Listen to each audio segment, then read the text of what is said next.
এখানে কেউ নাই তো কেউই না।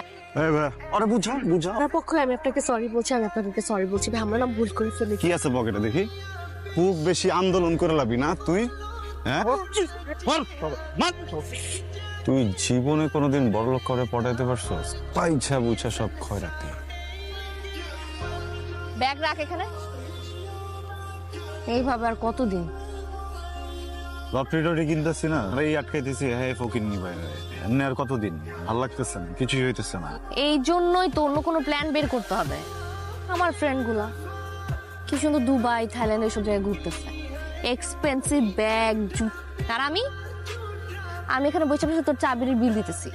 তো দিবি তো, দুজনের কি কথা ছিল? দুজন মিলে টাকা কামাবো, একসাথে থাকবো, বিদেশ ঘুরবো। তো বিদেশ তো আর ঘুরতে নিয়ে যাস না, তুই যাস?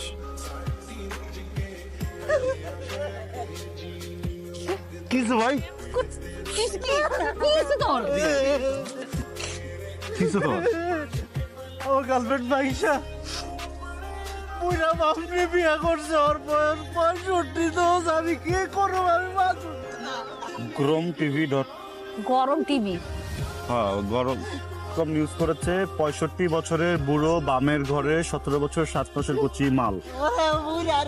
আরে দূর বেটা।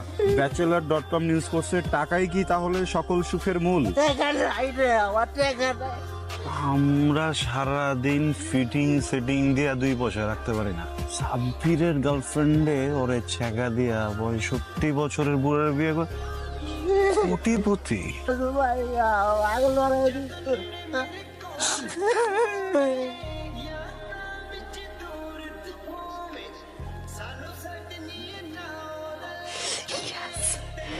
হ্যালো, আমি মোস্তফা খন্দকার।